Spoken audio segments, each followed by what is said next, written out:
Off and on the clock. And today I might do my first ever full point PPR draft on Underdog because the PPR Frenchie is still live, although it is nearing a close. And we're going to talk shop a little bit of things we might be overthinking right now. What is the Occam's razor, the most simplest explanation for how the 2026 season could play out as it pertains to these beloved players we draft across 18 rounds on Underdog? I'm Pete with John and Nez. This is Off and on the Clock. Let's roll.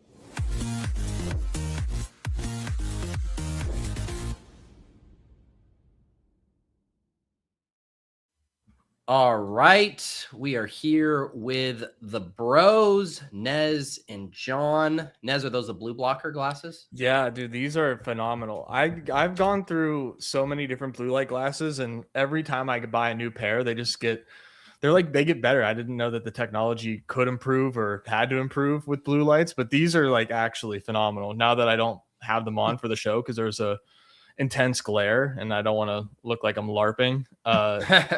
It does kind of like, it is a little harsh on the eyes without it. I'm not going to lie. Did you see on After Dark on Saturday, I'd gotten nicked up by April on my nose and I had to wear a Band-Aid. And I think it was easy in the chat. There were people who thought I was stolen valor, stealing your nose strip Nesbit, but it was a Band-Aid. It was okay. Band-Aid. I'm not going to lie. I saw it and I didn't say anything, but I was like, okay, sure. Yeah. No, go Imitation, most sincerest form of flattery there, Nez. Now that you've apologized, I'll scrap the plans for my new reality show that I was cooking up. So many have imitated the coffee pour over the years too. It's too good, man. The coffee might have to grab my blue blockers. At least yours don't have look at this glare is like so intense. You can see my entire office, so I can't dox my entire setup here. When we were just first year out of university, I had a buddy who was convinced he was going to be the richest man in the world because of these glasses, and like started a company and made them look cool. And like he kind of did like the shady, what's the company, Shady Rays or something like that? Yeah, the sunglasses one. Yeah, he tried to do that, but with blue light glasses and like make them cool. It didn't go very far. There's just so many companies. So what have you guys been drafting this past week? I'm in the middle of a ton of Eliminator slows, otherwise pretty much just BBMs on stream for me. But what have you guys been getting up to? Yeah, we did the Fast Puppy Streets pretty heavily. Ooh, okay. You gonna 150 that one or what? Oh yeah.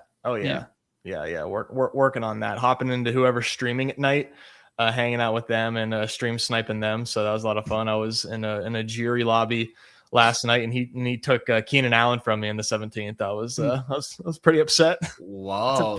Is that a reverse stream snipe? Sniping the viewers. Yeah, he was mad because he was talking of CJ Stroud, and I took CJ Stroud and I did like his exact plan. He's like, if I take Stroud here, I can probably do like a nice backstack, and I did the exact same thing. and so he was pretty pissed. CJ's the hot piece of conversation right now after Dank was spilling the beans on yesterday's show there, Pete. Yeah, he had the post about that. He followed it up on Twitter. He said, I think people have gotten overly fixated on Stroud's playoff struggles last season, and it's heavily discounting his 2026 price. He was legit good in the regular season, 8th here in EPA by play among qualified quarterbacks. EPA play not necessarily a direct correlation. I should put my glasses on for this. EPA play not necessarily a direct correlation to fantasy production, but seems very wrong to me for someone like Cam Ward to go ahead of Stroud in fantasy drafts.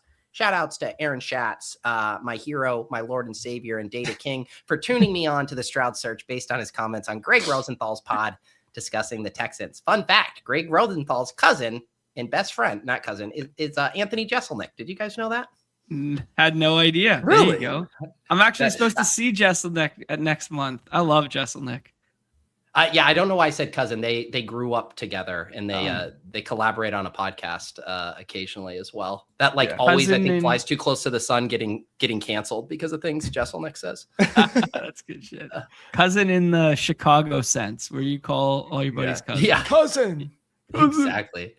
The Stroud stuff is certainly interesting. And Nez, you had mentioned before the show, maybe thinking through or talking through some of these guys we might be overthinking right now. And I guess that does kind of dovetail with Dank's thing here about CJ Stroud, this stuff where we may be overly penalizing some of these guys. Did you have anyone else that came to mind there? Yeah, I brought up a guy behind in the green room, but just looking at this too, one other person I'm thinking about is like Drake May. I think Drake May got two good pass catchers to improve his receiving core, and I think people still have like some trepidation on selecting him in fantasy drafts, and I do not. I've been, it's hard to get too overweight on a QB, but I think Drake May is set up to smash once again. But the guy that I was thinking about more and more lately, and I've been drafting more and more lately, is Egbuka. And just the Occam's razor argument is like, hey, this guy was extremely good, like right off the rip. And yeah, he was running hot, but he was extremely good. And I thought a lot about Theo, the OG fantasy on ship chasing and his arguments for Egbuka, and just like this guy's always played with the most elite talent that was like ever playing on a college football field. And yeah, he like never was alpha among, those receivers. I mean, he was there when Olave was there. He was playing with Jeremiah Smith. He was playing with Carnell Tate, but he was still always like very, very good. And then he came out, got good draft capital, and was good like right away. Mike Evans isn't there anymore. Chris Godwin's ankle exploded 2 years ago and like hasn't looked the same. What if he just dominates targets? I mean, we're all like kind of excited about Ted Hurst and Jalen McMillan, but let's be real. I think Egbuka has the opportunity to be far and away the best receiver in that room. And just thinking about guys that can just absolutely eat up a like 30% of a target share, like JSN style, I think that could easily be Egbuka this year. So just trying to simplify things in terms of whether or not I take him. Wait a second. Who's excited about Jalen McMillan? Is there someone out there that's excited about Jalen McMillan?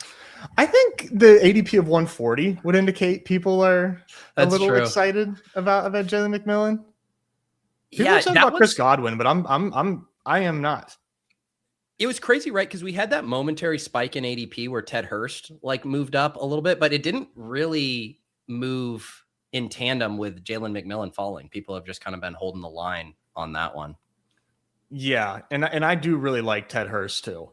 I think he's like a super fun pick. Maybe comes on late, but he has the chance to kind of, I think, be a very exciting player. He's 20. He just turned 22. Had 1,000 yards last year in college. He looks great. Honestly, like, and this is a little against the grain from what I've seen, is I'm just really betting against Chris Godwin being productive and betting on Egbuka in the second year, hopefully full health this time around. Same with Baker, and just being a guy that dominates targets. I think that's just such a clean bet in fantasy, especially when the talent matches up. And I think Egbuka's talent absolutely matches up with, the opportunity that could be abound for him. Yeah, I mean, like the Occam's razor oversimplification of things is like, hey, what games do we stack up and shoot out every damn week in our BRs? NFC South games and games that include domes and whatever. Like, would it surprise anybody if Bucks are just going pass funnel again and they're just going toe-to-toe shootouts with, Tyler Shuck and the boys every weekend? Well, why not, right? Yeah, I'm kind of counting on it. Yeah. I guess my only pushback to like the Occam's razor thing is it something that the market's overthinking? Because he's wide receiver 16. He's going like sandwich between Higgins and Ladd.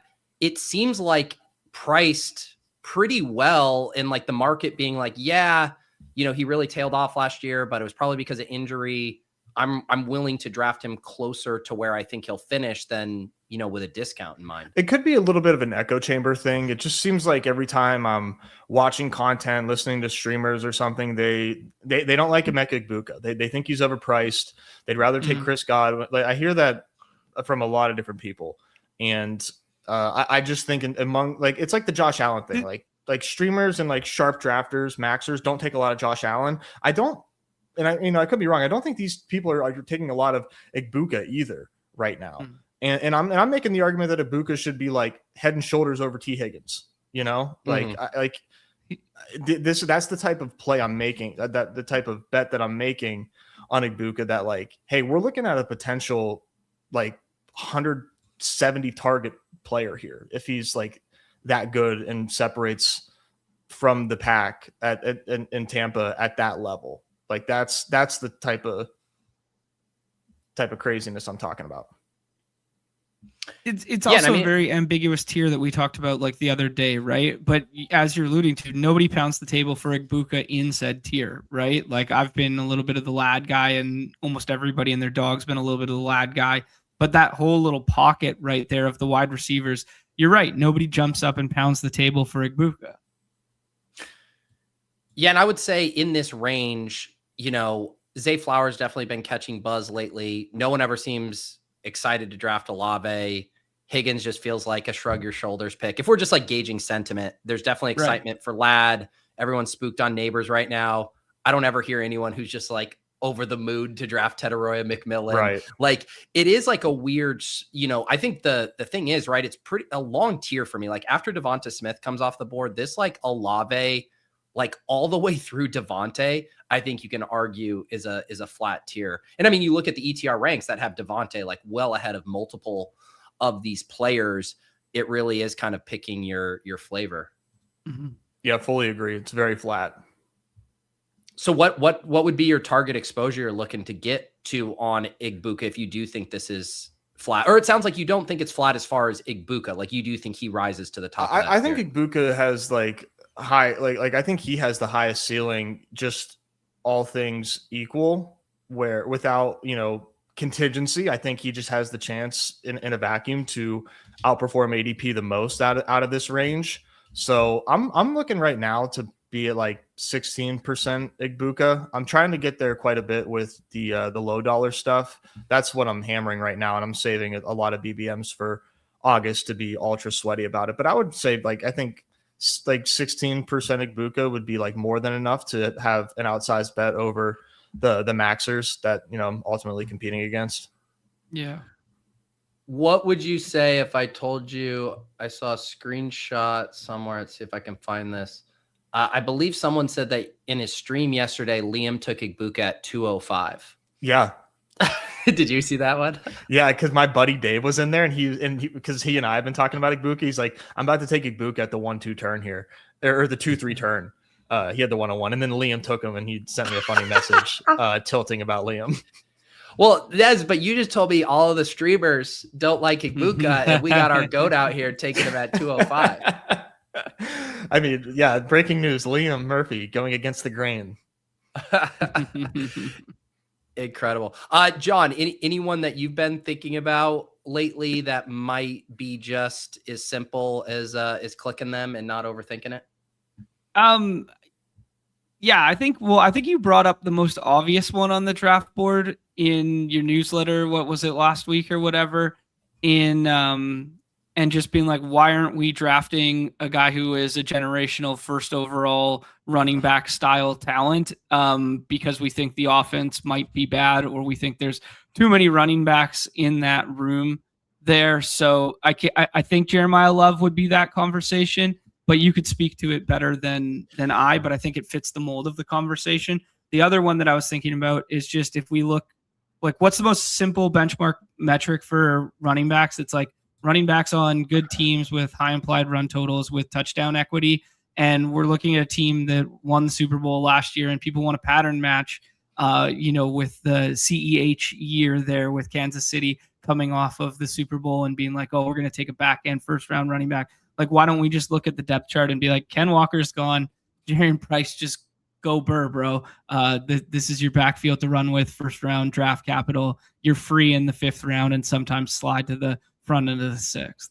So those were the two that kind of stand out to me as if we just agnostic of the draft class and whatever, it's just two running backs that could go burr. And in years past, we probably would have treated as if they were going to go burr.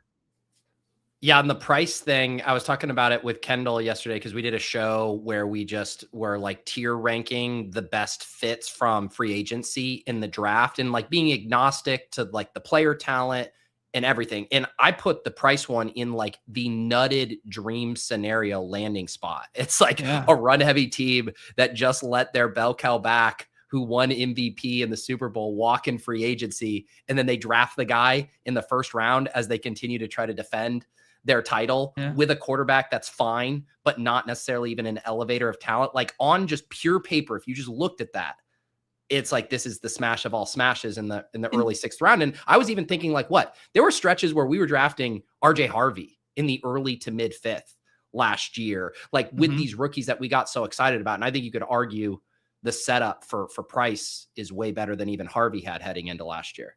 Yeah, and I mean, we're also talking about, depending where you look, like strength of schedule wise, like they have a pretty soft schedule for a team coming off of a Super Bowl, and they're a 10.5 implied win team, 11 win team, pending where you look. So it's like, yeah, good team, presumably good talent, job to himself, go score touchdowns, easy game.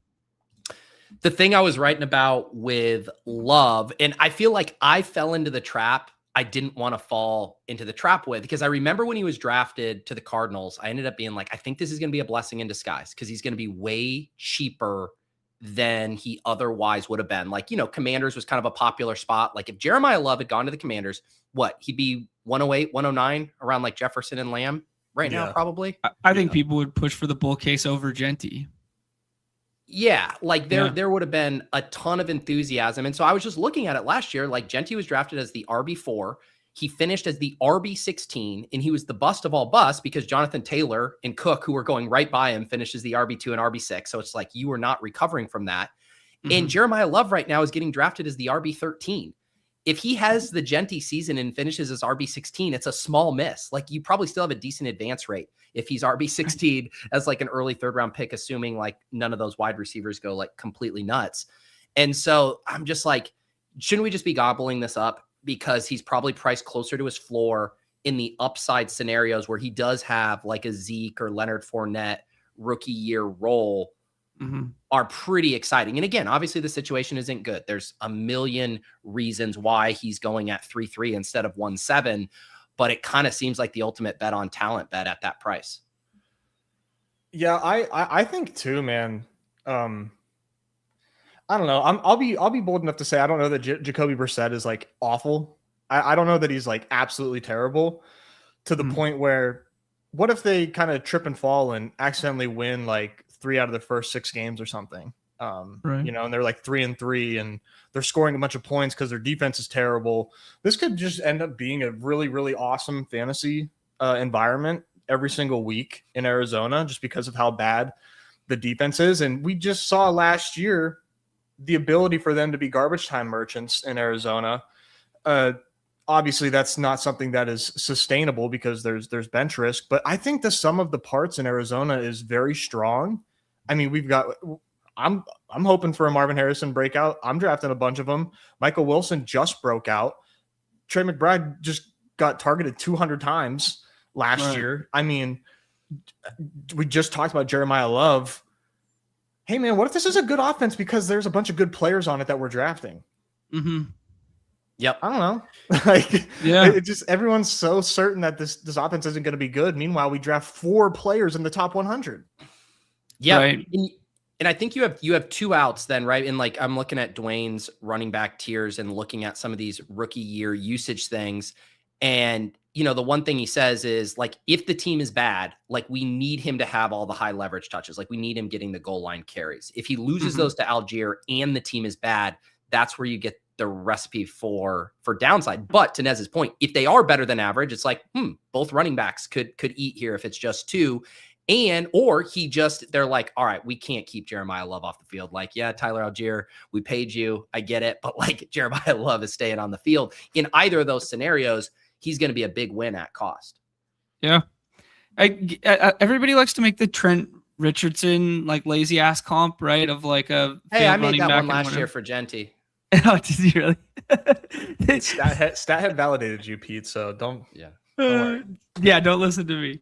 But like, can I just say like, let's give the benefit of the doubt to front offices now that like, even though we all thought this was a terrible decision by a Cardinals team that needed to do a whole bunch of other stuff other than overpay a running back in that spot or whatever. But can we just say like through the lens of like talent evaluation from like 2012 to like 2026 or 2025 or whatever the draft class would be classified as, that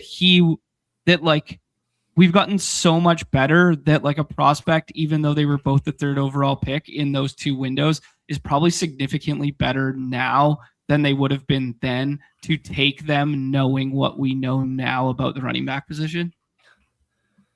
I remember I always thought about that too, that it and yet I feel like these front offices and then, it feels like they never learn the lesson, right? I mean, how many year after year do we still get these top 10, running back selections? Right. Yeah, it's true. I guess this year, the whole talking point was that it was a really weak overall class. And everybody's big board was like, yeah, Jeremiah Love is the third best player in this class, just across all positions. And so people were like not willing to sacrifice value just to get a probably, better position. But I mean, didn't the analytics bros had like Love is more like worth a mid first round pick just in more objective measures? Yeah, definitely. Yeah. Any other names here that you guys want to say we might be overthinking? No, I don't think so. I just wanted to get on my soapbox about Egbuka.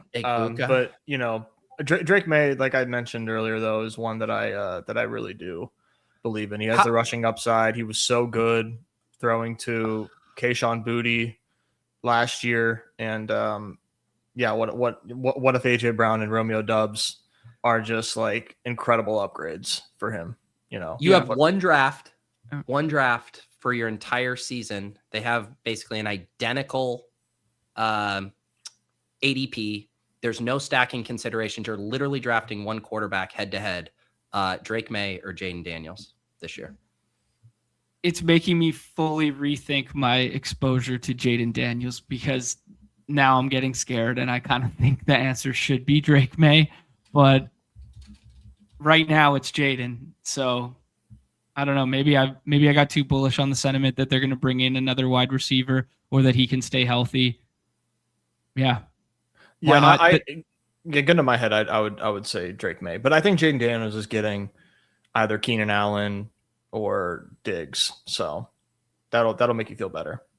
Yeah, and I do think there is an element of that with Jaden, where I feel like we probably all feel similar. You get into the middle part of the 6th round, and you're not loving the wide receiver, running back options, and looking at Jaden just starts to feel real nice.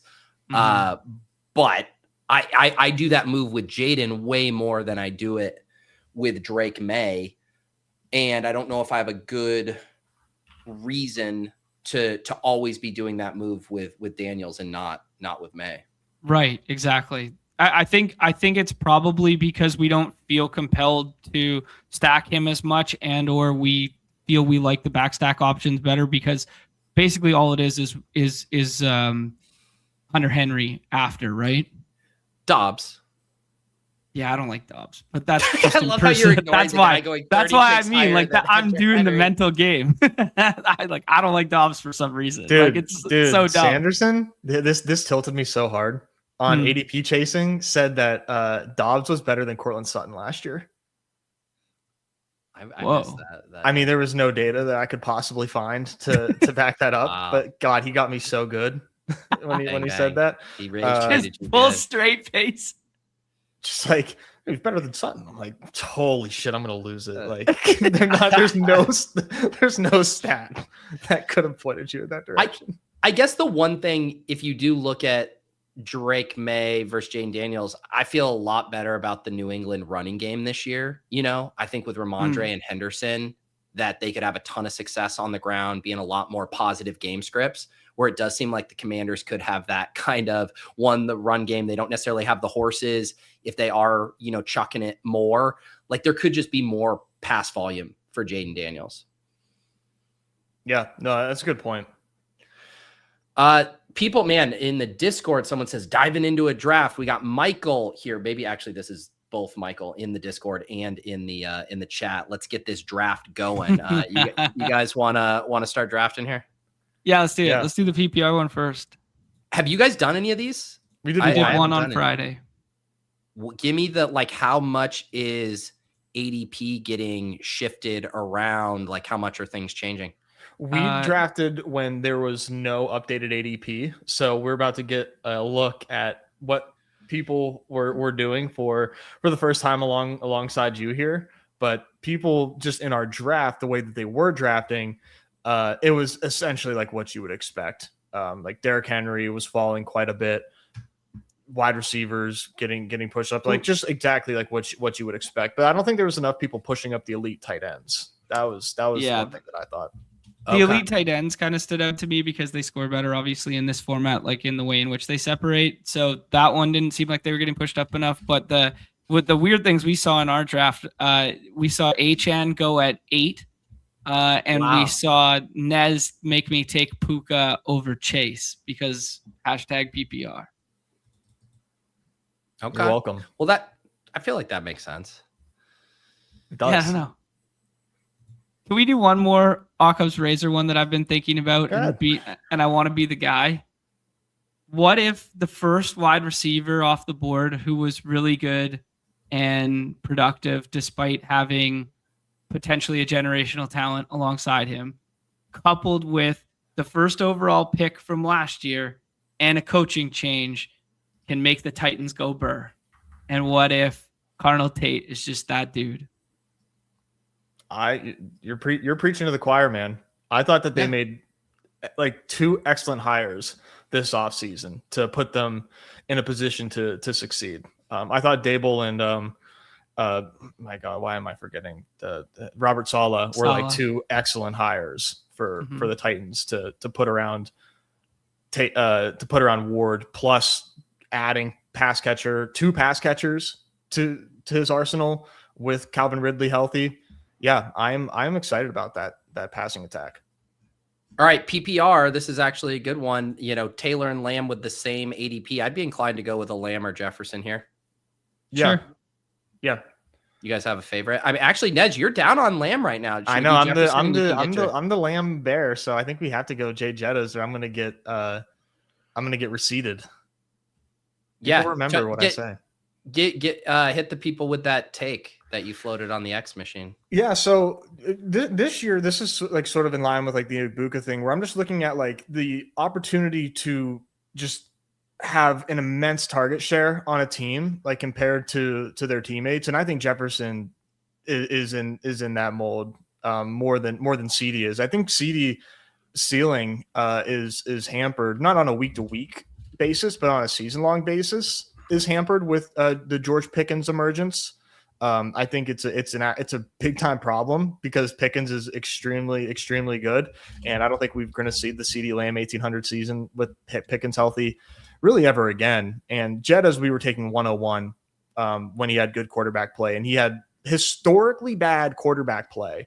The coach is on podcast saying like, yeah, the quarterback is able to do what he's supposed. Like the way that KOC is talking about last year with JJ McCarthy is pretty hilarious. Just like, yeah, the quarterback can like do what he's supposed to do. We're excited about that. So I am believing in the Kyler Murray bump for Jettas, and believing in Pickens being a legit problem for CD's ceiling over the course of the season.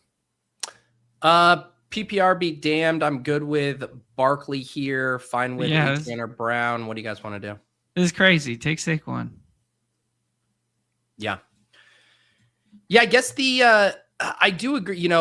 Nez, I feel like part of me wants to say, is this part of the kind of pendulum swing we always see with these really good wide receiver twos, where it's like they come off of a year where they score a lot of touchdowns and then they get pushed up there and we kind of forget, right? We've done it with T. Higgins, and then it's like, actually, Jamar Chase is really fucking good. I would buy the argument that the gap between Lamb and Pickens is smaller talent-wise. And Chase and Higgins. Yeah. But I do wonder too, if it's like, Pickens scores a couple less touchdowns this year, do we kind of swing back to thinking like, yeah, like Pickens is a really, really strong wide receiver too, but not someone who should have us overthinking CeeDee Lamb. Yeah, that's totally fair. Like, I'm not trying to say CeeDee Lamb is going to be a bust. It's just like, man, in terms of plays that I feel like I'm going to get potential outperformance at ADP, I do feel better about like James Cook in regular best ball. I feel better about Jettas in regular best ball. The ability to be those like overweight advanced rate players. Whereas CD, I think, he's going to probably pay off costs, and he's probably going to be a really safe pick because of the Cowboys offense is, I think, going to be extremely good this year. Not to talk out of both sides of my mouth. Like, that's not the point that I'm making. The point that I'm making is that we were drafting round 1 players, man. Like these guys got to be absolute. Like these guys got to be able to win you the season. You know, it's RNG. You're picking at the back end there with the running back meta.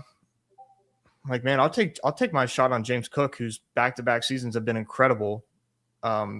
Might get more work in the passing game based on some conversations this offseason.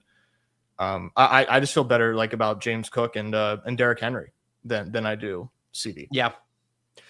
And I guess I kind of feel the way about both Jefferson and Lamb, where I do think you could justify or argue that some of those running backs should be going ahead of those guys, and Lamb and Jefferson should be more where the Lamb and Amon-Ra were a few years ago, just more at the 1-2 turn there. Yeah. You can definitely just play into the meta for sure. Well, speak of the devil, X-Spin, let us do it. Give us Pickens. Yes, he did. There you go. At 31. I guess, is that the PPR doc happening to Pickens here? If you want to dock a guy for catching 80 balls. Like, so I don't know if there's just still this like stink on Pickens from being a Steeler, and people just think of him as, you know, boomer bust, but he's made improvements every single year he's been in the league, and was only a second round pick because he liked to punch people at Georgia. I mean, people forget it was the off-field stuff and then the injury, but he came back for that SEC championship game or semifinal game. But yeah, he's really good, man. Yeah, he's only gotten better. They're going to pass a ton in Dallas. I love it. Hopefully pass a ton in Dallas. Oh, dude, they're going to pass. It's like Dak and Joe Burrow as far as who's going to lead the league in passing yards this year for my money. Yeah, Dak is going to be fun. So we are in a full point PPR here. This is a new thing. Underdog's been dropping these fun time box contests on Fridays. This is the PPR Frenchie. We start Jefferson, and then we do a little value hounding. Barkley at 17, Pickens at 32, about to pick here at 4-5. Wide receivers definitely going a little higher here than normal. Neighbors, McLaurin, Burden, Evans, Adams. Javonte the slider if we want to go all in on Dallas, or could do a McLaurin or Loveland here. Too much capital. Did Neighbors go? Yeah, he went right before us. Terry or Scattaboo or Loveland. You want to do Terry? Yeah. All right. And then we don't have to have the Drake May versus Jaden Daniels combo. We just take there we go. You just do it. You just do it. Solved. That's right. Oh. No, I'm looking back at this CeeDee Lamb season. Mm-hmm. Yeah, the 1,700-yard, 12 touchdown season there where they were like 12 and whatever. Like they were really good. And I mean, like that whole offense just kind of went burr that year. But Ferg was the guy I was interested in. And like, because when CD wins and CD wins big, it's all out of the slot. Like the biggest thing was made of like CeeDee Lamb being like a move around guy. And when he wins in the slot, and then like I was just kind of like bro sciencing a take that like since they gave Terrence Ferguson money, has he played less slot based stuff and Terrence whatever? Ferguson. Fuck, I always do it. Jake Ferguson. And Jake Ferguson had 102 targets that year. I was like, oh, okay. So yeah, I mean, dude, Ferg is, I mean, like, I'm not trying to, I don't think people would take me serious if I was like, you can't draft CeeDee Lamb because Jake Ferguson is there, but like, I'm with you, man. He earns targets too. People drafted Ryan Flournoy in the 13th round as well. Yeah, that feels like a Michael Gallup ass pick. Michael Gallup had some moments, brother. I know. Shit, man. If Tyquan Thornton had some moments, so did Michael Gallup. Hey, I mean, Tyquan's still kicking, brother. I'm not a Ryan Flournoy guy by any means, but I will say it's like, isn't it the better version? And this is how I really get Nez going. Isn't it the better version of Jeremy Bernard, who's like my most drafted player, in that it's a guy who's going to be on the field in 3 wide receiver sets, but in an offense that's going to throw way more. I only draft Jeremy Bernard because the overlords tell me to. There's not a single person that sells best ball tools that tell me not to take Jeremy Bernard. Des, I can't keep it straight. Are you the free thinker that's taken Josh Allen into Mecca Egbuka, or are you a slave to the AI overlords? Which one is it? Why can't I be both? Why can't I be both, man? I mean, whichever one is more convenient. If the machines are going to tell me to draft the Steeler, you think I'm going to gnaw wave that? That's right. No, Jeremy. I mean, we're doing fucking Devontae Adams at 56, right? Or are we spooked about the full point PPR? No, I think it's Devontae, but Bucky here is also like, yeah. Good with either. Devontae. Yeah. All right. Word of the day is Occam's razor. Take Devontae. Yeah. Yeah. And this is like, obviously people, I think, I guess Terry McLaurin we took at ADP, but Pickens, slides, Adams. It is like how much are people, putting their thumb on the scale a little bit too much, just because it's like, yeah, McLaurin and Pickens and Adams, they're touchdown guys there. But I don't know. They can also be huge target earners as well. Yeah. I have to debunk this notion. Fantasy Pill is he's going hard in the paint since his big appearance on the bash there, but I don't think a single Dallas third wide receiver has ever eaten. Like I'm looking through year over year, and it's always a second guy that has like 608, but a third guy has never eaten in that offense. Michael asking for clarity. These are separate ADPs for PPR Frenchie. These are not the generic ADPs. They had to create an entire new thing. Like if you go into the rankings tab, you can upload unique ranks for the PPR. I have that correct, right? Yeah. Correct. Mm-hmm. Yes. Yeah. Yep. Yeah, they're separate. Yeah, these are all unique. Okay, so running back, Jadarian Price, Jaden Daniels with Terry. Let's do the Price one. Well, we just had the Price conversation. Let's do the Price one. You want Daniels? Do Daniels. Do Daniels. Let's go Toxic Tower. Go Vito Daniels. Well, let's do Daniels. I'm not worried about running back quite yet. Okay. Yeah, I'm used to the old format where I'm like, if I don't have a running back in the flex, I literally just like throw the team in the trash. But we're gonna flex a tight end or a wide receiver here, so it's all good. Here's the squad through 6 rounds. Jefferson, Barkley, Pickens, McLaurin, Adams, and as we foretold, Jaden Daniels in the 6th. Are we too BBM pilled right now? Because I'm like this, we could never get this team in BBM, and this is insane. No, or is that just what? Yeah, is that what? Or is this just like a normal PPR draft, and we're just taking guys that are better in a different format? That's what I'm asking. Yeah. Like, why is this available? Like, this feels really good.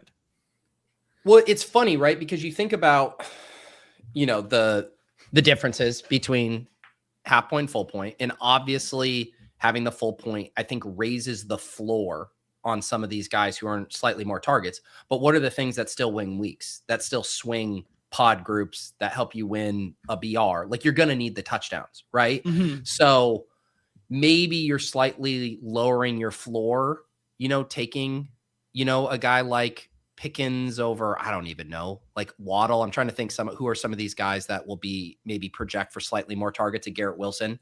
But then you think about what the team totals are going to look like for the Cowboys, down the playoff stretch, and how many more expected touchdowns there's going to be. And it's like, that's still the game we're playing. We're still trying to finish, and we should check in on what the pod dynamics are here. It's 2 of 12 to get out like normal, then 2 of 10, 2 of 12, 124 seat final. So a 1 of 5, 1 of 6 in 15-16, and then a bigger final there, so to speak. So you could go Dak with that. I mean, running back, we could grab a Rico if Nez is getting sweaty there. What do you guys think? Oh, I do Dak and shut it down. Sure. Tucker Kraft. I forgot that this whole time we were having the Lamb conversation, I forgot that we took Jefferson over him. Like, I thought we were excited about the double stack Pickens and Lamb. And I was like, no, it was just like an absurd fall for Pickens is what we were really right. Out. I mean, to be fair, it plays better that we don't have Lamb on this team and we get a falling Pickens. Yeah. But when we were having that conversation, I was doing all my Lamb research because you had the bullish take on Jefferson. I was like, oh, I assume we're just having the double stack right now when Pickens fell. Raise it. Maybe I missed this discussion, but how in the world did you get Pickens in the middle of the third round in any contest? I think people just overreacting to the full point PPR and I think misapplying. Like John said, I mean, he had 93 receptions last year, Pickens. Yeah, crazy. So yeah, with CD missing time, but still, even when CD returned for like 2 games, there was a bye week, and then the 2 weeks following the bye, Pickens just mogged like back-to-back weeks. Like he separated over CD, like CD never separated really over him other than like the first week when it was his first ever time putting on a Cowboys uniform in a regular season. Once they got going, it was just like, yeah, dude, Pickens is the guy he's looking at. Yeah. All right, let's see here. Rico comes all the way back. If we want to back, that seems great on this team. Yeah, I think that's a good vegetables pick. Yeah. Like obviously like not awesome in PPR, but he's good. I mean, we like Rico as a pick. He's a good value.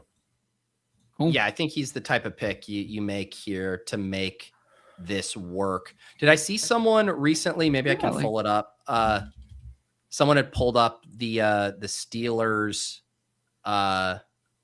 season long numbers for Warren versus Rico, and Rico was pretty massively ahead of him.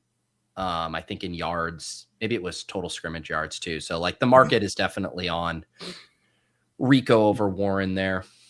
The way I think about it is we were so into the Kenneth Gainwell role last year was so strong.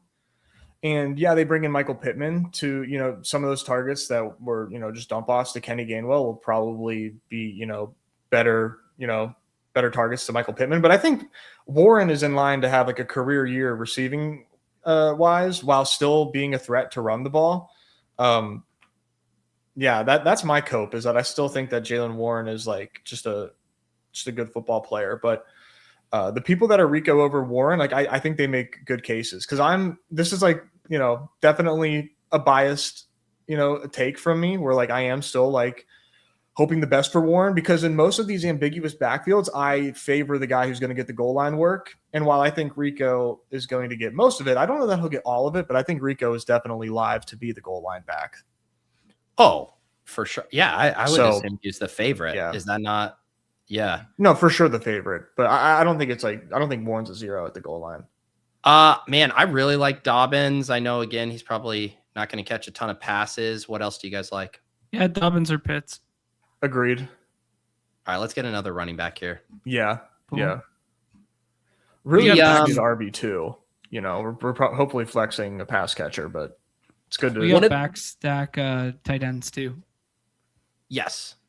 One of the things too that I had written in the Fantasy Life newsletter a couple weekends ago, just again, because Dwayne had done some research and found, at least for redraft stuff, that just previous season finish was even more of a predictor for future year success, even than current year ADP, which is kind of crazy when you think current year ADP bakes in free agent movements, injuries, theoretically. But like both Rico and Warren are priced. I think it was 9 spots lower for Warren and like 11 spots lower for Rico relative to their finish last year. Like you're getting a discount even on what they did last year. And I mean, I think you could argue that both are in pretty similar spots again, as far as being in kind of a 2-man backfield there. Mm-hmm. Last year. I'm a Kittle guy. I also like Golden a lot. What do you guys like? Kittle. Yeah, I'm Kittle pilled. Let's do it. I am warming up to Golden. He was hanging out at the Cubs game last night with Big Cat. The vibes are high. Who was Kittle? Yeah. Is that Barstool Sports' Big Cat you're referencing? Dan Katz. He was being handed a big check for hitting the 50-50 jackpot. Really? Yeah, it's pretty. Was hilarious. That like real or rigged? Yeah, no, he really did win. Like every time he goes to the Cubs game, he gets like $250 worth of 50-50s, and he actually hit, I think, last year. And then they just now gave him like the big check for it. That reminds me, I did the Scott Fishbowl draft live in Boston on Sunday, and they had the raffle. And my guy Matthew Wood, he's helps out with the randomizer and all of that. He bought a shit ton of tickets, and he looked like one of those kids you would see at Chuck E. Cheese after he hits the top prize. And he was just sitting there for like literally 20 minutes, like folding his tickets up one by one. I was like, what is going on? That's awesome. All right, here's the squad here through 11 rounds. Full point PPR. We got Jaden Daniels and Dak at quarterback, Barkley, Rico, and Dobbins at running back, Jefferson, Pickens, McLaurin, Adams at wide receiver, Kittle at tight end. This is a sick team. It does feel pretty good. I think Ferg would be my next guy if he comes back here. Could also talk myself into Diggs too. Yeah. I think Ferg makes too much sense on this team, especially because it sounds like I don't have a bunch of Ryan Flournoy heads drafting with me. No, I think it's fine on like a Dak stack team for sure. Like it's just Ferg. We took Ferg on our FFPC main event draft we did the other day on ship chasing, and there were like a lot of people in the comments who are like, "Ferg sucks. Ferg has no ceiling." Yeah. Oh my God. There was he's a gift. He's a gift in FFPC. If he went like 808, like nobody would bat an eye. Yeah. This was actually the pairing we did too. We did Kittle. I finally got those guys to get me a Kittle share. And then we came back and got Ferg there. Also, shout out Best Ball Bob in the chat. Got to meet him at SFB Boston. Great chopping it up with you, Bob. And glad you got to make the live show. I know you said you normally always get to check in live here. One of the good guys. Okay, who had more fantasy points last year, Rico or Warren? I think it was Rico, right? Rico. Dude, it was 177.3 to 177.1 on wow. Full. Yeah. I don't know. That's just on Pro Football Reference I was looking at. Wow. I don't know what their base scoring is, but I just thought that was pretty funny. Good for me. That's a feather in my cap. I'm good with Jaden Higgins, Dipperino here at 137. Anything else you guys see? Yeah, Higgins is a pretty mad guy to me. So I'm like, I don't have a take any other way. Over. No one. That's what I mean. This is sort of like kind of like. Yeah, I agree. This is like a meh range. I'm cool with Higgins though. Second year breakout potentially. Yeah, another guy who's getting discounted because envisioning him more as a touchdown guy and not as high volume. Yeah, kind of getting more into the Houston passing game. Yeah, the Danks comments helped, and just remembering rookie year CJ Stroud and how awesome he was. I don't know, maybe he can be good again. Trevor in the chat says, "Why do we keep letting the host take all the ADP followers?" When you go over to someone's house, for a cocktail party or something, and you bring over a little gift for the host. That's what everybody's doing in this room. They're saying, "Thanks for hosting, Pete and Badge Bros. Here's a little ADP gift for you, a little piece of china, a fruit cake, a puzzle, just a little something for you." What year? What decade is this analogy, Pete? We're bringing over china and fruit cakes and puzzles. I wanted to offer options at different price points. Whatever happened to the bottle of wine and bottle of wine works. There you go. Some flowers. I'll tell you what, this chat often feels like a bottle of whining to me. That's a good one. Yeah, a little Jaden Higgins for you. Thank you. I appreciate that. There you go. A little sprinkle. And we kind of played that well too. We're in the business or in the market for running backs and wide receivers, and it's been like all quarterbacks and tight ends since we picked Higgins. We got Hunter McMillan, Trey Tucker, Jawan Jennings, Boston Pacheco, probably a wide receiver here. Just do the Flournoy thing and get the chat off our. No, we don't have to do that quite yet. Don't capitulate. Nez, pick one of these guys. Hunter. You. 10 picks past ADP. He looks like RoboCop right now. It's all good. I was gonna lead the horses to that trough of water, but I couldn't make him drink. But Nez took a big slurp from the Travis Hunter trough all on his own. I didn't want it to be my idea. I'm glad you did it. No, at 10 picks past ADP, I mean, that's more than enough permission to take a little Travis Hunter. All right. Look, I'm going to have a party, and we're going to call it a puzzle party, and everybody's going to bring me a fucking puzzle. 48 piece. 58 piece. Or 48 piece. April is really into puzzles right now, so that's probably why it's on my mind. Like, whenever we go to like Goodwill or Savers or the secondhand stores, I'm just trying to find more puzzles because she's insatiable with the puzzles right now. That's awesome. I always wanted to be I always feel like it's like a classy move to be a puzzle house where like you're like there's always a puzzle on the table you're working on. You know, you can't clear it off. You know, we're still working on it. It's got like there's like 1,000 pieces. To me, that's like a sign of class. I think I like it too, because like when you have the kid, right, like hobbies and especially like really leisurely hobbies kind of go out the window.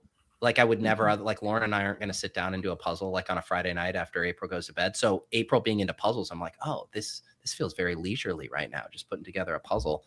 Right. And now I'm going to throw a puzzle party. So there we go. Back on the clock. I mean, Ryan Flournoy, come on, fellas. I mean, come on. Team's making itself. A Pacheco?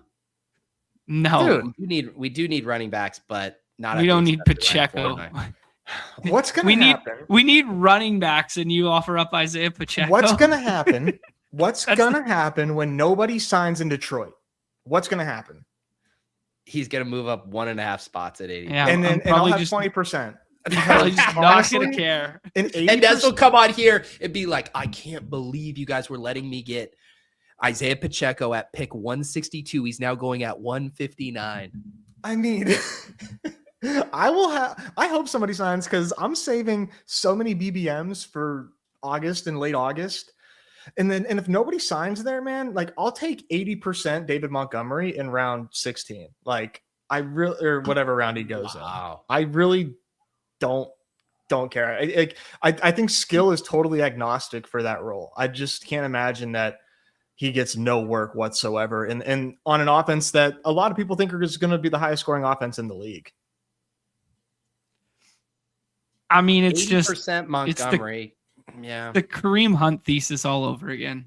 Like, yeah, maybe he falls into the end zone 8 times, whatever. Uh-oh, now they're coming from you. Yeah, they're coming for you. You just did the Sanderson to you. You rage baited our audience with that take. People used to hate David Montgomery. Now all of a sudden you call somebody 80% Montgomery and they bring the swords out. What the hell happened to everybody, man? Vision of Saquon Barkley. Guess what? They're gonna give us Pacheco coming back at 176. Oh, he stinks. You can't take him. There you go. See, Des, I just wanted you to be patient because I knew we could get him a full round and a half later. You're right, man. Who am I kidding? Who am I kidding? A bunch of sheep in here. Oh, we just got 80% David Montgomery. Look at this. Hey, great. Who's that at the door? They just came through with a new Pacheco puzzle for the host. I can hear him stomping all the way to the end zone. And can't wait to reconstruct his knee in the puzzle. I mean, let alone the contingency upside that he holds, dude. I'll just forget about it. 2-4-7-2 through 15 rounds. Jaden Prescott and Dak Prescott, Barkley, Rico, Dobbins, Pacheco, Jefferson, Pickens, McLaurin, Adams, Higgins, Travis Hunter, Ryan Flournoy at wide receiver, Kittle and Ferg at tight end. 3 more picks. Hayden had a tweet this morning about running backs hit behind, like when not hit behind the line of scrimmage, like how many yards they gain. And it's like all the guys at the top that you would expect, right? It's like HN, Gibbs, Henry, and then Jordan Mason, and then Ken Walker. And then 2 of the worst that he cites in comparison with the Ken Walker stuff is Pacheco and Hunt, like since 2022. Speaking of good contingent backs where talent doesn't matter, can I interest the boys in a Brian Robinson here? Yeah, let's hope B-Rob Atlanta by week 11 goes ham this year. Yeah, we need another running back. And I mean, if you want to talk about 80% of a replacement, I think Robinson could definitely be that 80% Algier, maybe 100% Algier. B-Rob looked when he seldom got carries for the Niners, but when he did, he looked shot out of a cannon. Like he looked like pretty decent. At this price, I would say, Nez, we just need him to be 92% Pacheco. Fair. If Flournoy's hitting this lineup, this team is in trouble. It's like not how like best ball specifically in the pods work. Like we've made a massive bet on Dak, and you're trying to get the spike week in a shootout game from a lower owned piece on an offense you've already bet on. I think I found the CD drafter in the room. And then you sneak a low-owned George Pickens into the PPR Frenchie finals. He's 2.6% owned. Because Flournoy went nuts. So yeah, we have a 2-5-7-2, probably another running back and a tight end. Yeah, I think we're done at wide receiver for sure. Yeah. Our PPR stud, Brian Robinson, who had 8 catches last year. That's not the thesis, and you know it. Brian shot out of a cannon Robinson with a long play last year of 19 yards in a shanty scheme. I mean, he barely got run. CMC played 99% of snaps. He got 92 attempts. You guys got a running back you like here? Yeah, everybody's telling me to draft him on Claiborne. There was a little buzz on him on the timeline today. Okay. Pair him up with Jefferson. Yeah. Sure. If this offense is good, there's a chance for just like a lot of like fun cycled pieces in this offense. Did I catch you being a non-free free thinker again? Everyone telling you to draft Damon Claiborne? Listen, is Damon Claiborne or Nick Singleton for the umpteenth time? And are the people ready for the public-facing Nick Singleton take? I don't know. Are we? Nick Singleton, career arc, Chuba Hubbard. You made that case on the last show. No, it was after the show. I said it to you guys after. That was in the green room? Damn. Yeah. And that's why I was like, are the people ready for it? I mean, he was supposed to be the 101 draft prospect for the running back. He gets hurt. Doesn't look the same thereafter. Exact same thing as Chuba. Chuba's supposed to be 101 in his own draft class. Gets hurt. You get a discount on it. He rehabs on an NFL roster, and then usable, serviceable, grinded out guy with a little bit of juice. Who's got a tight end here? Are we doing Mount Washington? I've been on the Theo Johnson train, man. Let's take Michael Mayer. So many different suggestions here. Mayer's fine. Fine. Give John one. Talk to me about Mike. I want to hear both of you. You know, this is for So You Think You Can Tout. I'm getting the pitches from the 3 finalists. I need to hear one pitch on Theo Johnson and one on Michael Mayer. Former second-round pick with a coach now who was an offensive coordinator that was a big proponent of 2 tight end sets. I think they're going to look around those rooms and be like, hey, our most talented second pass catcher is also the other tight end. When Bowers was hurt last year, displayed a little bit of juice. I don't want to get too carried away, but he had a 89-yard game with 10 catches or something mixed in there that we played him in week 16 or 17. So contingent bet, plus might be the second best pass catcher on his team, and he's free. Okay, Nez, I will now hear your pitch on Theo Johnson. The New York Giants are very, very likely to be down their star wide receiver to start the season. Furthermore, Theo Johnson had games. Did you just hit me with the BBG? The furthermore? You caught the reference? Theo Johnson had games of 15, 14, and 20 fantasy points last season. How many games did Isaiah Likely have of 14, 10, or 20 last season? I'll give you a hint. None. He had no games with those levels of fantasy production. We are really, really burying Theo Johnson, who's like a better tight end than Isaiah Likely, because Isaiah Likely has signed there, and we all can't wait for Isaiah Likely to not get blocked by Chex Notes car accident Mark Andrews, who he could never usurp. Brother, why are we Why are we drafting Isaiah Likely so high and just fading Theo Johnson to oblivion? It's the same thesis as Michael Mayer. They're probably going to run a lot of heavy because, like, what the hell else are they going to do? They're going to throw out Juju Smith-Schuster with Darnell Mooney and Darius Slayton? I don't think so. Car accident, Mark Andrews got me. After listening to those two pitches, I wish I would have taken Theo Johnson instead of Michael Mayer. One of them's competing with Isaiah Likely and the other's competing with Brock Bowers. I should have thought this through more before clicking the button. The furthermore always wins. Here's the final squad 2673 reviews pouring in the chat. What did someone say? Where was it? Can't even find all these reviews. Oh, here it is. This might be the most non-PPR ass PPR team ever. Your half PPR is showing. I mean, that was kind of the thesis of this. We were scooping up the values where people were overreacting. So I will show you. Here's the secret. These pass catching backs that only have pass catching work are the biggest rug pulls in fantasy. I mean, you want touchdowns. You don't want 1 point because you caught a ball for 3 yards. Right. Yeah. Yeah. Jarvis Jane Landry Daniels team. Oh yeah, man. Wow. Jarvis Landry. That feels like a guy the Giants would have signed this offseason, like along with Odell. They probably hit him up. The LSU. Yeah. All right. Jade Daniels, Dak Prescott, Barkley, Rico, Dobbins, Pacheco, Brian Robinson, Damon Claiborne. Yes, that team is going to collectively average 2.3 targets a game. Relax. Justin Jefferson, George Pickens, Terry McLaurin, Devontae Adams, Jaden Higgins, Travis Hunter, Ryan Flournoy. Just you guys wait.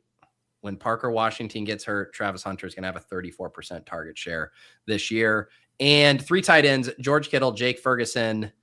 And I hope I don't make the wrong decision for So You Think You Can Tout in the same way I did selecting Michael Mayer over Theo Johnson. How do we feel about the Frenchie?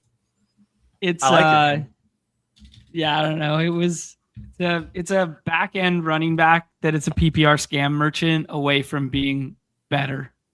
Like a Theo Riddick, a Dane Vereen, a Danny Woodhead ass, Austin Eckler. Like, just, we needed 8 points at the running back position instead of the contingent bets. And the contingent bets are the half PPR bros. We only need to start one of those guys that aren't Saquon, though. We're flexing a wide receiver like every single week. And we might even flex one of these tight ends, once Kittle gets going. And Michael Mayer totally mogs Brock Bowers. You could be flexing him. We're definitely flexing a wide receiver. So, and I'll tell you, we need 2 running backs, and one of them Saquon Barkley. Yeah, Ryan Flournoy. He's going to be hitting our flex 14 to 17 weeks. You heard it here first. Wow. I mean, Nez, you just got Theo mogged by DL here. 30% Theo. Wow. That was me last year. I had so much Theo last year. Remember, was it Sanders? Wasn't Theo wasn't there the puff piece last year where he's like Dayball like said he was Gronk? Was probably. Yeah, that really set us off. We're like, okay, yeah. All right, Charles wants us. He drafted a team from the 101. This should be good. Love, Baker, and Bryce Young, Gibbs, Hendo, Price, Harvey, Gainwell, Zay, Egbuka at 25. We see you. DJ Moore, Worthy, Keenan at 169, Brazel and Tez Johnson, Chigakonkwo, AJ Barner, and Mitchell Evans. What? He was talking about Mitchell Evans in my Best Ball Breakfast chat. I think he was talking about Mitchell Evans in my no strip too. Dude, he was tilting because he queued up Mitchell Evans and he got audited somebody else. He was so mad. Mitchell Evans. 6'5", 258, 5th round pick. He has a cult following. It's Notre Dame. It's weird. The cult following is just Notre Dame. Means he got natty TV buzz. He was on NBC at nighttime, so people just saw him. Dude, do you think Jacob Gibbs had like a come to Jesus moment when he posted this tweet on July 4th? Mitchell Evans, Carolina Panthers tight end, year 1, every reception. Who is this video for other than Go AZ Cards? Manually clipping Mitchell Evans film, like he needs a bust in Canton for this. Like, he's so fucking awesome. I cannot imagine hitting press send on this tweet. God, Who dude, is watching this? Apparently 10.8 thousand people. All right. Wow. Here's a question for you. Who had more targets? Mitchell Evans in 2025 or Charlie Kolar in the years 25 and 24 combined? Nice. Very good. Crazy. The answer might shock you. It is Kolar, but he only had one more target than Mitchell Evans. That's great. Man, can we got to just get all the Charlie Kolar and Mitchell Evans people in the same room, let them have a mixer, let them do some puzzles together, knock themselves out. You guys want to do one more draft? Squeeze in one more draft. I'm around. What do you want to draft this time? Haven't done an eliminator in a while. All right, fine. No, go ahead, John. What do you want? No. Yeah. We'll do whatever. Let's do one of the funky formats so we can help people fill contests. We're going to do weekly winners next week, so let's do Eliminator. Sure. I think it's in 2 weeks, right? Yeah, it's 2 weeks. Weekly. Okay. Want to do Eliminator? Sure. We can this will actually do a little dent in my slow draft. Are you doing like a ton of slows for the Eliminator? Yes, sir. Love it. Well, I'm having it paced out where I want to be able to get I have it paced to where I'll be done with the Eliminator once the clocks go shorten, but I'll probably leave, like 10 or so for doing some fast drafts, but I didn't want to be on the hook for I want to max it, and I just thought it'd be easier to just pace myself with the slow drafts. Although I guess pacing's a relative word because this is what we're looking with. Dude, you're in it. Oh my God. I told people that I was in it. I told every Monday, every Thursday, I had 15 more eliminators. You got to make you're about to auto weekly winners team. Oh shit. What? 20 minutes. Okay. You guys help me make my weekly winners pick. All right. This is a Jaden Daniels, Matthew Stafford team. My most common paired quarterbacks so far. Breece Hall, Judkins, Ramondre, Jonathan Brooks, and Bill. Puka, Drake London, Garrett Wilson, Jacoby Myers, Antonio Williams, Chig, Sadiq, and Henry. Definitely need a wide receiver here. Let's see. Jeremy's here. Calvin Ridley, Cooper Kupp, Pat Bryant, Tyreek Hill, Rashad Bateman. Who's got a name? Is Wicks is gone? Yeah. I think so. Yeah. Okay. Well, I'm doing some cross schedule reference stuff here. See if we can get some week one correlation going on. I have a ton of week 7 and 11 buys, which is not an issue in this format. I love Calvin Ridley. Sometimes it's better too. Yeah. Ridley, Tyquan. Oh, Tyquan's a great weekly winners pick. Yeah. Way higher or much higher ADP for Ridley. All right, let's not belabor this. We'll take Calvin Ridley. Let's do it. Yeah, let's do Ridley. Yeah, we rugged a few people in the chat. 4 more for Eliminator ass team. I don't know if you guys understand like the way our deals work with Underdog. They require us to have at least one rug pull a month to kind of help boost entry fees. Literally just had a meeting. They said, please rug harder. They said you're due for your monthly rug. We've been keeping tabs. Too many puzzle parties, not enough rug pulls. A nice draft next to Charles. This should be fun. Sorry, Best Ball Bob. It's a bad beat. Yeah, it is a bad beat. But look, the real ones will multi-table to get in the stream draft too. I have a random question, and it's just swimming in my head with the Charlie Kolar, Theo Johnson, Mitchell Evans crap. What's the statute of limitations on collegiate athleticism mattering and giving players the benefit of the doubt of like them getting better, changing their bodies, growing and evolving? Changing their bodies. What a turn of phrase. Well, you know what I mean? Like you're not the same man you were 5 years ago. You know, I'm not the same person, whatever. Like, but sometimes that's for a good thing. Like maybe that's, you know, your body might be healthier now, Pete, than it was 5 years ago when you were coming out of college or whatever, in parentheses. I wish I was coming out of college 5 years ago, brother. But you know what I mean, right? Where it's like now that you've learned how to, like, you know, you have resources that you didn't before with the cold plunge and stuff set up in your gym and stuff like that, right? Yeah. CMC over JSN. Yeah, in pretty much every format. Okay, let me come up with a format where that would be idiotic. 5 wide receivers.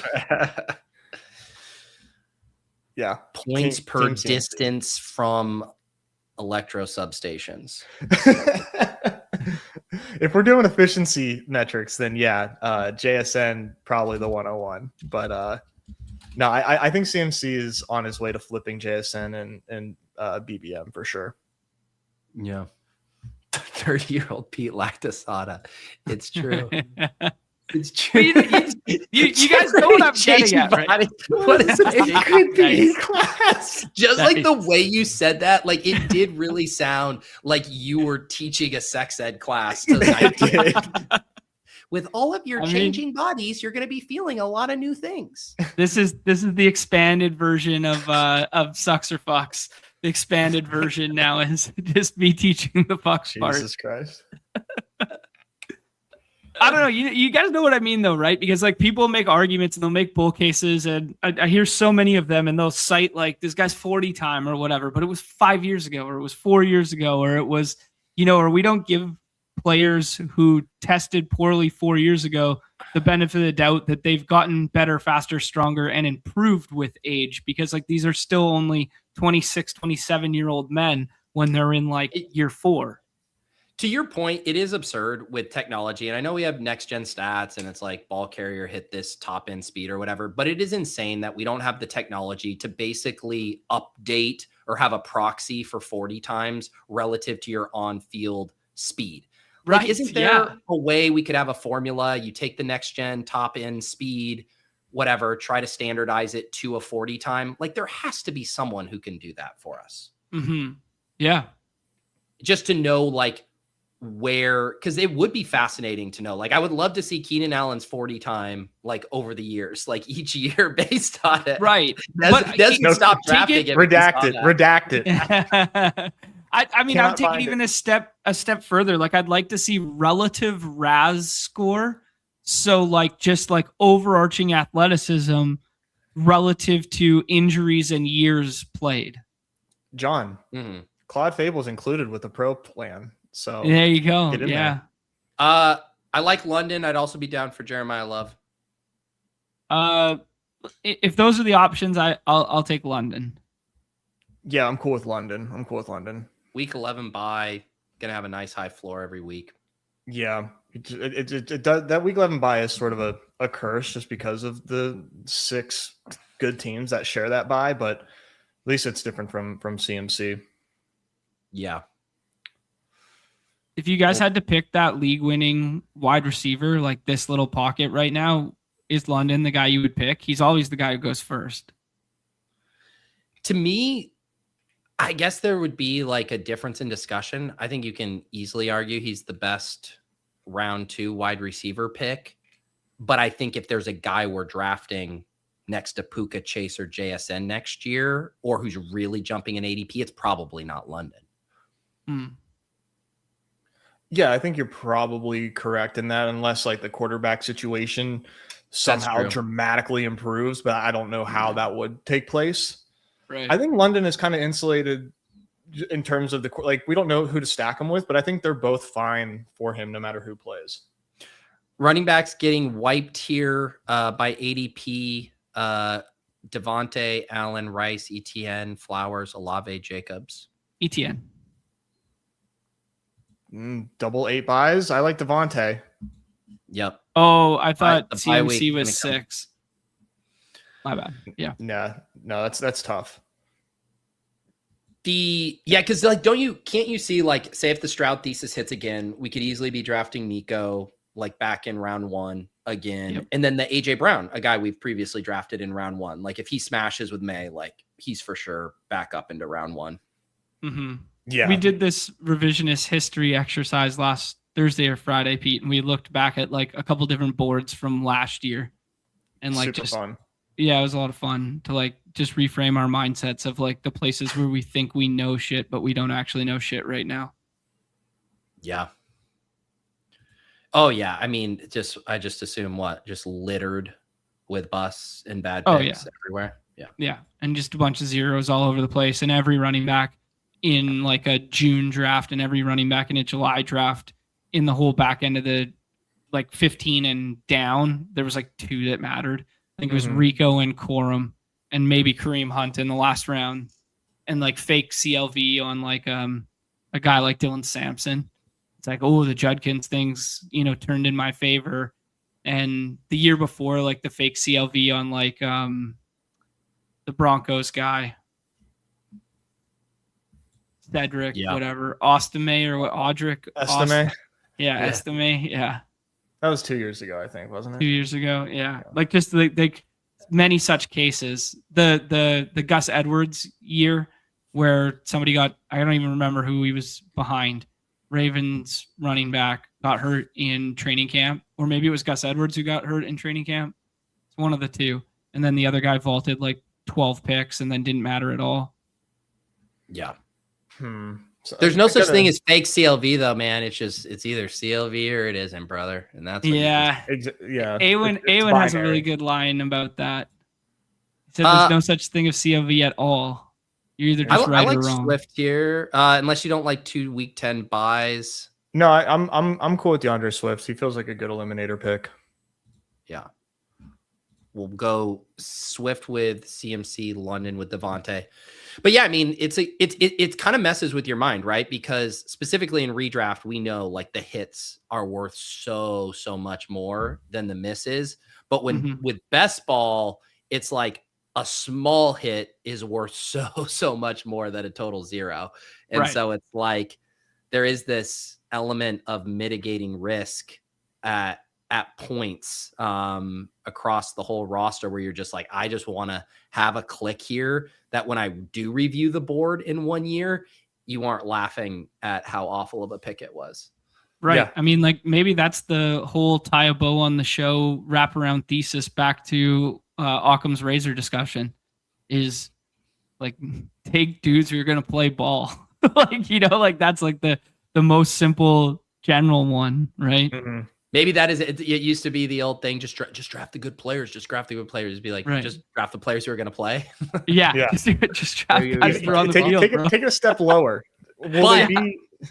I was going to say, if we do have that, then the Charlie Kolar bros are going to come Kool-Aid Manning. Yeah. Like, that guy's going to play. Oh my God. He admitted. All right. 2 running backs, 2 wide receivers headed here to the middle of round 5 by ADP. Lamar, Neighbors, Loveland, Hendo, Jamo, Watson. I've been good with Loveland in this range, although it is another week 10 by he goes. Hendo at bye week 11 could be interesting. I don't know. What do you guys want to do here? Yeah, Hendo or Price. Okay. Yeah, Hendo or Price is cool. All right, we'll go with the earlier guy here. I've actually been getting Hendo a decent bit in my slow drafts, even later. Like he'll fall to the 5-6 turn. Yeah. I'm fine with that in some running back heavy starts. And again, knowing that I think it'll probably be a little slow at the start, but man, to have like a late season hammer play, if Henderson does really kind of flip Ramondre, certainly see the appeal. Yeah. Yeah. Henderson, I think the market did a pretty good job of pricing Henderson this season. Like it is a little expensive for the regular season production, but I think that we kind of like given how much he smashed when Ramondre was out, like we could have easily gotten way over our skis on like a second year running back because he was so good when Ramondre was out. True. But there's another one that we were victory lapping last year, Hendo CLV. It didn't really matter. Yeah.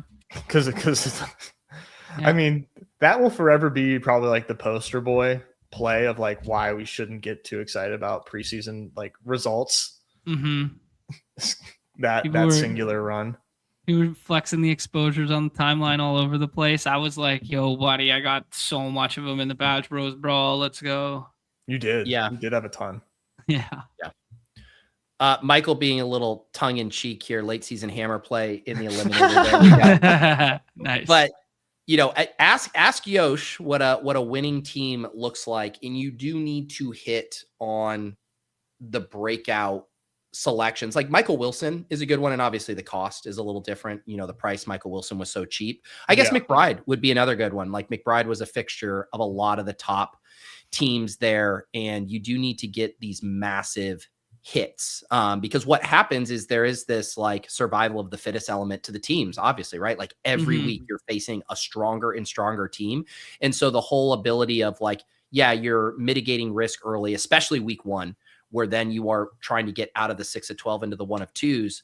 Like you do need the guys that can single-handedly win you weeks. And so I think that's why it's such a fun format, because the quote unquote eliminator ass teams, they might be very live to make it to week 6 or 7, but they could be drawing dead to make it to week 12 or 13 if you don't have that firepower.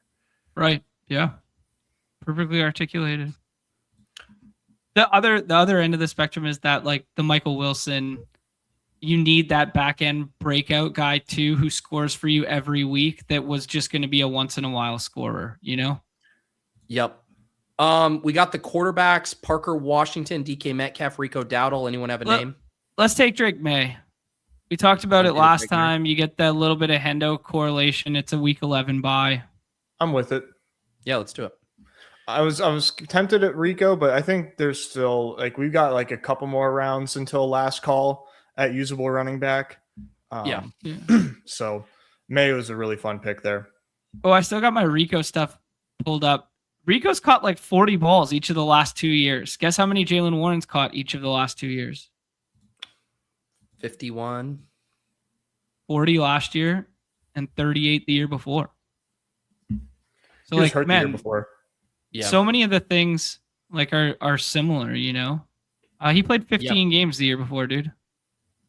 He was hurt. Like playing hurt. He got hurt and then was like continued to be hurt that year. Yeah. I mean, yeah, it is interesting because the thought was that Rodgers would be checking down way more. I guess the thing is like, are they going to use these guys interchangeably, like changing drives? And look, Rico comes back. I think that's the There play we go. here. Yeah, that feels great. We can always in getting Drake London and Devontae Smith again, you have those 2 high-end guys who can carry you there, but then we can build out some depth pretty easily, I think, in these next rounds. Yeah, I'm trying to get on board with the not caring about buy overlap, but I just think intuitively it just makes too much sense to not like pivot off that if you can help it for limited projection sacrifice. I think and especially too, like you think about how massively your equity increases, you know, even like us with week 11 buys. I mean, making it to week 11 in this contest is like you have built an absolutely sick team. And then essentially you are kind of flipping coins, and you kind of do hope you get on the good side of randomness where you play another team that week who has a couple week 11 buys, and then you squeeze that team through. Like that really is kind of like what you're doing. You can't protect your downside every single week of the contest and still draft the best possible team every time. The other thing about the back-weighted ones too is that when you show up like that late in the contest and you have a team that's worthy of still being there that late in the contest, that you will then overlap more with the remaining player pool then, so it's less impactful that you have an 11 bye. Yeah, that's a good point. Yeah, and especially if those bye weeks are some of the league winning picks that have carried. Like if Drake May and Hendo are the dudes this year, there's going to be a lot of people taking zeros that week. Right, exactly. Yeah, and Yosh says the Sims are definitely melting my brain. Re-buys. Yeah, it's interesting. What was? Does anyone remember off the top of their head what Arizona's buy was last week? Or last year, rather. I think 7 for some reason. I do want to say single digits. Oh, interesting. I was venturing to guess it was late, and that's why the McBride stuff and the Michael Wilson stuff was so strong. They were 14 last year? Wow. Again, wow. Yeah, week 14. I saw week 8. Week 8. Okay, let's see. Wow, 14. everybody's all over the AI, Yeah, it's week dude, 8. It's week 8. We gotta punish AI, man. Yeah. It's It was week 8. 8. It was 8. It was 8. I like Downs here, like over QJ and Pierce for Eliminator. Anything Yeah, else you either guys that or think? Kraft. Good with it. I'd rather have Downs. We need wide receiver help more than we can backstack 3 tight ends. Late Yeah, I buy love to Kraft, but I 13. think Downs is the pick there. Can we get on the same page? Week 8, week 14. What is this Mandela effect that's happening? NFL schedule? 20, it was week 8.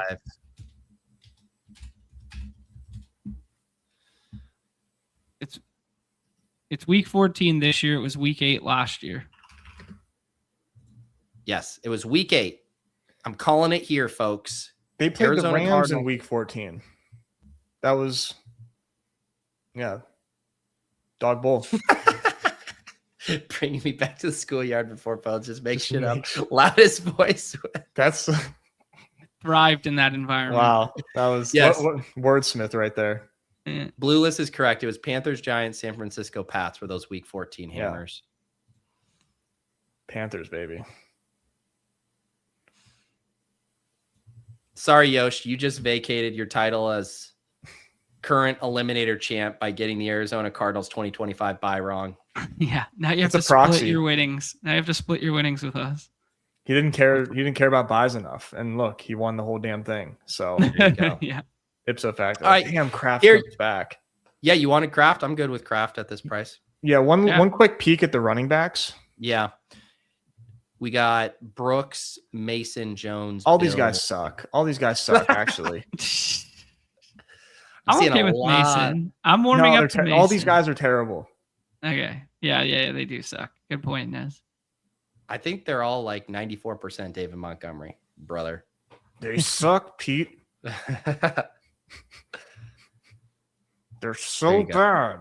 There goes C-Rod, 102. Yeah, it's over. So, We got some Ian Rappaport slop right now. Oh boy. The there Kyler any other Murray kind? and JJ McCarthy quarterback battle will go in parentheses right up to the start of the season. Oh, I bet. dude, Yeah, I hope. we I could- mean, can we get cheaper? Kyler would be. Let's do it. You know how this is gonna end? He's gonna. Well, actually, no. This is obsession spoilers, so I don't want to. All right, yeah. I haven't actually seen that yet. I haven't seen it.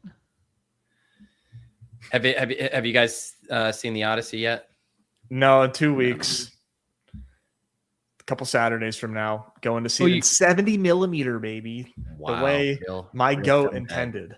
Can you explain what that means to me? I've seen all these people with different screens and then seeing that some faces are condensed and It's a not. Like, what different- does it mean? It's a different screen size, and Oh. he only filmed in 70 millimeter. So if you're not watching in a theater in which there's only like a handful in the entire country that Oh.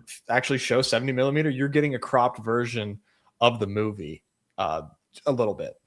I Why the downloaded fuck it on would my he phone, do that? so I hope Nolan's not pissed about that. Watching the Odyssey from a bootleg. That Kramer record that. I want one of those old school, like when like LimeWire and those first hit, and you download a movie and it was someone literally at the movie theater recording the screen.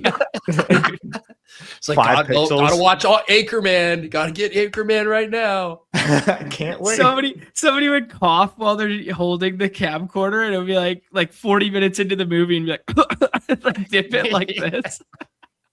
Oh man. Man, those platforms back in the day, you never knew what kind of viruses you were gonna get. LimeWire, like BearShare back in the day, all those Oh, dude, ones. Bear shared. Ugh. BearShare's I gotta take a goated. shower after that. That's when John's body was really changing back there on the Bear Share days.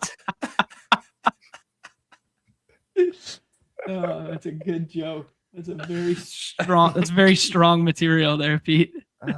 Thank you. Did I everybody like know? some of these wide receivers. Jacoby, Pearsall, Golden, Wandell all feel pretty good here. Yeah, Wandell Here's gives off you you that want a PPR twin. scam backstack. Last call, Bill. Jacoby. Okay. I'm going Jacoby Pearsall. or- All right. Exact decision. Pearsall at 116. I think it's like the PPR, half PPR thing. I think that's too big of a penalty for Pearsall here. I think he could be a big hit. I love Pearsall. Hmm. Yeah, big fan. Yeah, what did you guys think of this? I saw this the other day. There's a chance Kraft might open up on Camp Pup or whatever. Any concerns with Kraft? I hope he does, because then we can get him even cheaper. Thank you, Eggers. They're talking about giving this guy an extension. I think they feel pretty confident in his health.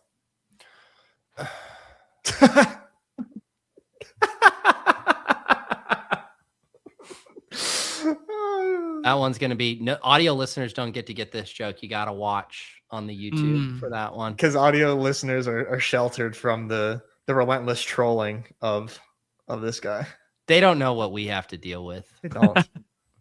I mean, at least for me, it's more on a weekly basis. But for you guys, I assume it's daily. Oh, it's every day, man. What the? It's the best. Oh my god. We are drafting an Eliminator team. We are not drafting a Suck at Eggers team. Drake May, CMC, DeAndre Swift, Trevion Henderson, Rico, Drake London, Devontae Smith, Josh Downs, Ricky Pearsall, Tucker Kraft at tight end. Last call, Tyrone Tracy. Nope, he goes. Keaton Mitchell, if you really want to get frisky. Shout out Gretsch. He put out a good article, but I'm not doing that. I'd say Kelsey. Goddard. Yeah, Kelsey probably. Yep. All right, you can stomach an early buy. Yeah, speaking of like, John, you were talking about at what point do we stop, accounting for college stuff. Mm-hmm. Gretsch did make a pretty interesting, convincing argument for Keaton Mitchell on behalf of his college workload, which I think people would assume was really light, but he was like, he was essentially a workhorse. Yeah. And handled more work than Devon Achane, who he's the same age as. I did not know that. That's all we need is more pattern matching, fuel for the Devon Achane rookie year, Mike McDaniel breakout. Yeah, I mean, it definitely made me more comfortable taking him in some slow drafts that I was in. Because I was a stone zero before then. Yeah, I was too. I think there's a show on the internet somewhere on the Fantasy Life airwaves where I said he was the worst pick on the board in round 11. Yikes! Asking them to scrub that one. And they said, why? And I was like, well, Ben Gretsch wrote 2,500 words calling me a boomer. So. Oh, Tuesday. I can always wiggle out of it. It's just like, it's going to be a lot more tricky in redraft. Best ball, whatever. All the money is week 17 by all means. There you go. You're a redraft, bro. People forget. Unless they see that Eliminator slow queue, and then they'll remember. Yeah. I'm looking for the actual quote, but you guys do realize like the quote before of like where McDaniels went into the GM's office and like had a list of players that he was like, we need these guys, and Keaton Mitchell was at the top of the list. Yeah, that was a big part of the thesis that Gretsch was putting out as well. Right. Okay. As long as we're all aware that he just really wanted this guy. But it's just hard to take Mike McDaniel serious. Yeah. On the clock, Shaheed here. No bye week. Danny Dimes. I think Dimes. Yeah. Oh, you're right. I forgot we're down to just 2 quarterbacks here, or 1 right now. Good call. Yeah. Good call. 11 and 13 Downs as well. Good stuff. Yeah, this is a good Eliminator team. I think we got a little bit of upside here mixed in with like some solid floor. I like how this team's coming together right now. Do we definitively know does anybody had an article up yet or whatnot with the report dates for camps? Like I saw like a bunch of rookies and they do the rookies first, like pitchers and catchers style. I saw some rookies reporting today and yesterday. Do we know when like everybody reports for camp? I didn't use any Claude credits on that, so I'm not sure. Sure. Google will do this for you for free. It looks like most of the dates are some starting today. Texans, 7/22, 7/24. Okay. Lots. There's a 7/25 in there, 7/26. Yeah, it's all happening within the next week. Yeah, next week, basically. Okay, cool. It always fluctuates based on like this year's a little bit later of a start to the season. Yeah, I didn't realize that. Yeah. Just the way the Probably in the holidays market for a wide receiver here. Trey Tucker, Naylor have the week 13 buys. What do you guys think? Jennings has a week 6. I'd just eat the week 6. I think Jennings feels like instant roll kind of flurry. I agree. I think Jennings feels better. Yeah. What have you guys been doing with Trey Tucker? I don't click him a ton, but I was giving him a long look right there. I don't know. What do you win when you win Trey Tucker? Yeah, I think I'm maybe at like 2%. Like, take him when I have Michael Mayer to make the Fernando Mendoza pick, feel better than the 16th. Would you take Michael Mayer in the 13th? Yeah, that was a Freudian slip, of course. All right, here's the squad. 2-4-5-2, May and Daniel Jones, CMC, Swift, Hendo, Enrico up top, Drake London, Devontae Smith, Josh Downs, Ricky Pearsall, Jawan Jennings at wide receiver, Tucker Kraft, and Travis Kelce at tight end. Not bad, not bad. I mean, the nice things you could say about Trey Tucker is like he was pretty productive last year. 25-year-old guy, round 3 guy who's now on an expiring rookie deal. He's going to want to get paid next year. They brought in Naylor to get paid though. Like you can't fathom that. Maybe Mendoza's good and all of the auxiliary Vegas pieces are underrepresented right now. But like, man, I just can't think that broken back, broken shoulder, Kirk Cousins, and then a rookie coming in behind can support the ADPs of all these guys. Like, last year looked awful. It is a like, who else is their thesis, I feel like, for these guys? And I don't know, Jalen Naylor does have stands, and Trey Tucker did much better than people thought, and he has a couple seasons of being semi-productive. But these are just not picks that I'm typically making in Eliminator or best ball. Yeah, I don't see the vision for Naylor at all, but I see it. I see it with Tucker because he's consistently been able to earn targets and spike there. And again, like if we're gonna boost Bowers, if we're gonna boost Genty and talk about improved offensive line play, improved quarterback play, like Trey Tucker as the wide receiver 1 is also going to be the benefit of that. Denzel Boston, Hawkinson, Brian Robinson, Calvin Ridley, Rodgers if you want a third quarterback. I like Ridley. Yeah, I'm good with Ridley. Let's see. Do I get it in here in time? There we go. I can always sort by ETR rank to get Ridley up there at the top. Yeah, there you go. Trey Tucker scored 5 touchdowns last year. 3 were in the same game. Trey Tucker broke 62 yards once last season, and it was 145. Yeah, I mean, like it was a disaster for the Raiders' entire offense, and that's why I'm kind of making the thing like we're all on board with the Raiders' resurgence with Bowers and Genty, but kind of gnaw waving the other pieces. Yeah. Except Michael Mayer, who you just made an impassioned case for less than 30 minutes ago. Furthermore. I still think they're live to sign one of these receivers. We'll see. They've got a lot of money to play with if they feel like spending it. Let's see. This looks like it could be third tight end territory here for us. We're in the Sadiq, Barner, Hawkinson, Helm range. Probably want a third here on a Kraft and Kelce team. Yeah, I think so. Let's see. I think Barner's kind of like a tier above if we want it. Otten, yeah. I like Otten a lot too. Sure. I think good Otten's with either. Get a eliminator ass click. Doesn't overlap the buys, and it's a late buy too. So yeah. Fun. Yeah, Kraft 11, Kelce 5, Otten 10. That was nice. A little tight end run there. Hawkinson, Sadiq, Otten, Barner, now Helm. Yeah, this is the lights just went off and on for tight end. It's last call. That's right. Off and on the clock. There you go. Mm. Another double entendre to the name. Don't even ask me how. I am excited to get back to our true off and on the clock time. You know, the late Friday afternoon. Yeah. That inspired that title. And now we're here Monday or Tuesday at 1:42 p.m. Eastern. Not so much off the clock, but if you're fortunate enough. West Coast alarm clock off. That's what we're calling this one. For you.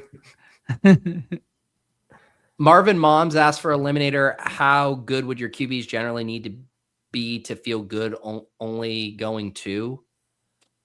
For me, like the draft capital spent is pretty similar to traditional formats. I just tend to push it at QB a little bit more in Eliminator and end up with more 3 QB builds, I would say. But would you guys draft, like if you get like what we just did, right? Jaden Daniels and Dak, like I'm okay in Eliminator shutting it down at that. Yes, I'd be fine with the one we just did in Eliminator shutting down at 2. I don't know. I think the sentiment is like our mindset's like wrong about it. It's like the reason we want 3 in Best Ball Mania is the ping pong effect and the pods and stuff. And the reason we want 3 in the Eliminator is floor, not roars, right? And it's like, aren't those kind of just the same thing, you know? Where you're just looking for usable scoring weeks anyways. So I'm kind of just 3 QB pilled overall, but I fully agree with the draft capital thing where it's like, if you're taking your second one after like round 10, I probably want 3. What's interesting is like the S words are like pretty comfortable with 2 mid quarterbacks in the Eliminator. Interesting. Mm-hmm. Yeah. Which like I'm like trying to rationalize, and I think it makes sense. I think I kind of get it. Yeah. But that did strike me as surprising. Well, if you think about like home league head-to-head scoring, what's the easiest position to punt? It's always quarterback, and you stream a quarterback because mean projection is so high. Speaking of which, I do like Mendoza late if you guys want a third quarterback here. I'm good. Yeah, sure. There's nobody that I'm like thrilled about here. Yeah. I wish we had Trey Tucker with him. Now? That has to just be like a small sample thing. It's okay. We can go 4 tight ends here and put a little Michael Mayer on this one to make it all make sense. Relax. I've drafted it. No, this team has Theo Johnson written all over it. Theo Johnson. What do you guys think about Eliminator point scoring bar being lower to hit in like threshold to enter your flex is lower in a head-to-head than it is in a pod-based format where you have to finish 2 out of 12, so that like 4 tight end builds are considerably better when you go back and look at all the zeros that everybody else is just taking in the back end right now. That's what I'd seen too when I made the video last year with Christopher Davis, and the 4 tight end builds showed up more frequently than I think you'd imagine, probably for that very reason. Yeah. I would agree with that, John. I think you're like far less likely to take a 0. Right. Or and like if we always talk about it on showdown slates and stuff like that. If you're touchdown hunting, where do you find touchdowns from? It's like, you know, just throw a dart at that backup tight end, throw a dart at that second tight end. Yep. So we have 2 more picks, 3, 4, 6, 3. I wouldn't mind a stab here on like a Marshawn Lloyd as like a late RB5 with big swing potential. He's the only like running back left that kind of intrigues me. And then we just got the usual suspects at wide receiver.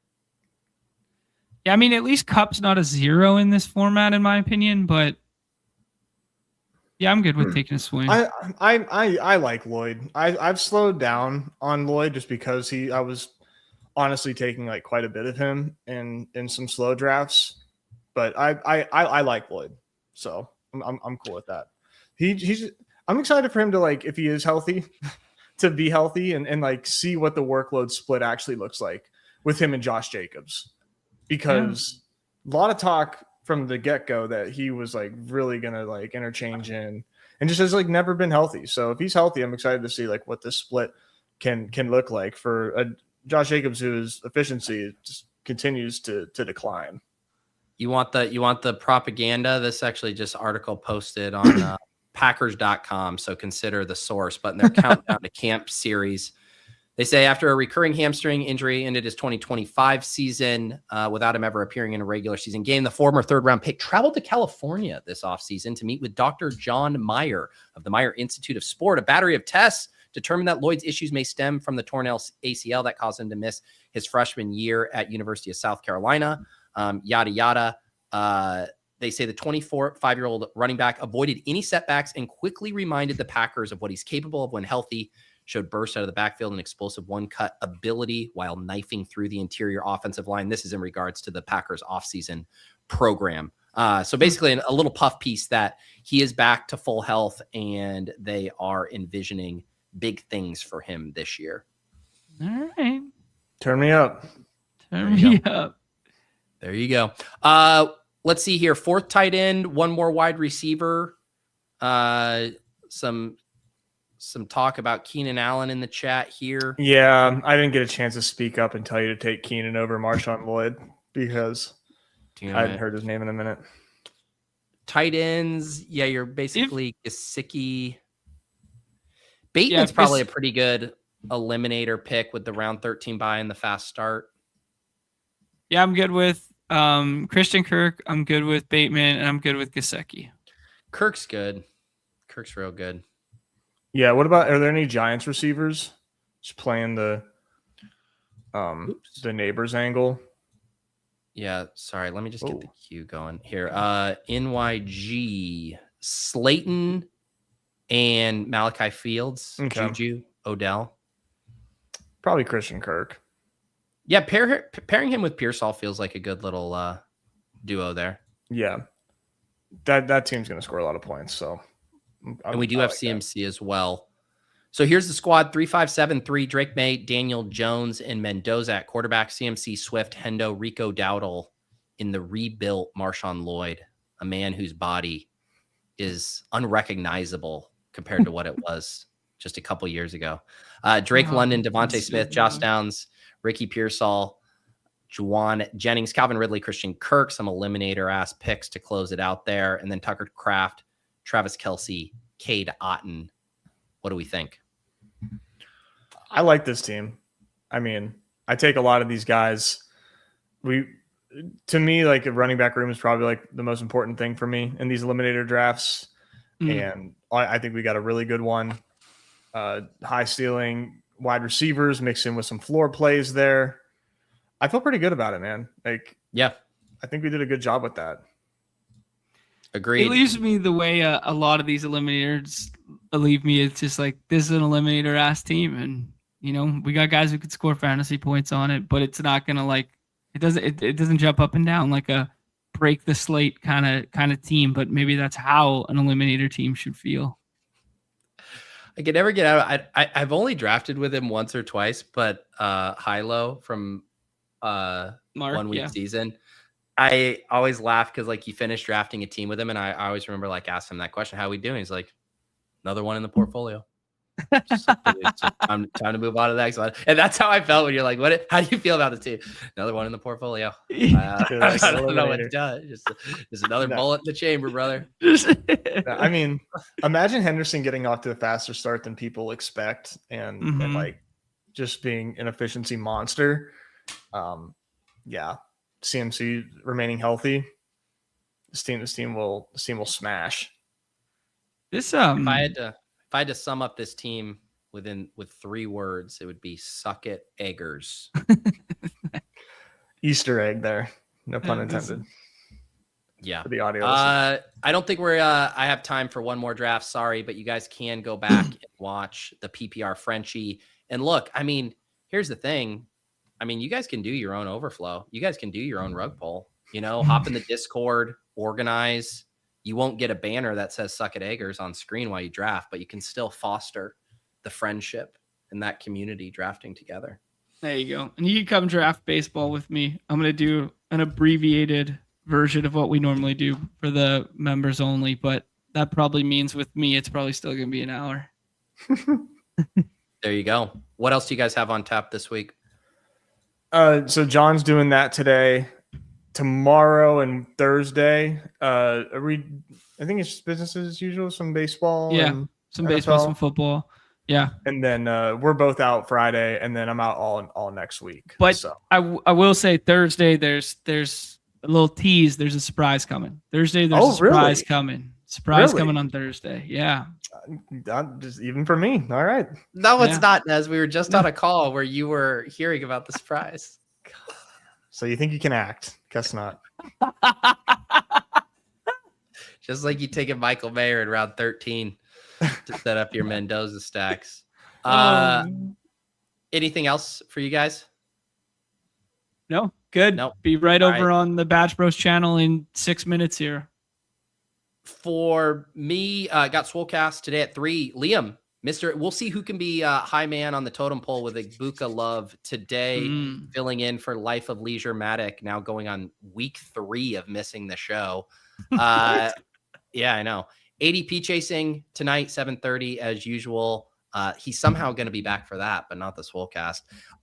You probably saw on Twitter, we are going to have the randomizer coming back this week with the 3 finalists for So You Think You Can Tout, Squares, Cups, and PPR Tyler. That show got moved from Thursday to Wednesday. So that's now kicking off tomorrow at 11:30 a.m. Eastern. We'll have Ship Chasing tomorrow. We're going to do a show looking at the ambiguous positional groups where league winners could come from. So like Minnesota running backs, Packers wide receivers. Jacob's been doing a bit of that series on his Substack. So that'll be a fun show. And then I have 2 more After Darks on tap. I did After Dark with Cups on Saturday night. I'm going to do one with Squares tomorrow night in PPR on Friday. So all kinds of tout content. And then the Best Ball Bash on Thursday, which I'll plug one more time. Last week's Best Ball Bash, so fun. So all-timer. Just a trio there. Fantasy Pill was who was in the chat. And then we had Little Trev, who was stoned to the max. And then T-Guard and his dad drafting from the medical supply warehouse. It literally had everything. It was funny. It brought some tears to my eyes. It was everything, man. Beautiful. All right, go watch John walk you through the best ball or the MLB slate, I should say. And make sure you guys are subscribed over there to the Badge Bros. Become a member, get access to all of those members only streams. And shout out to the chat, everybody hanging out today, except Eggers, who can suck it. We'll see you guys.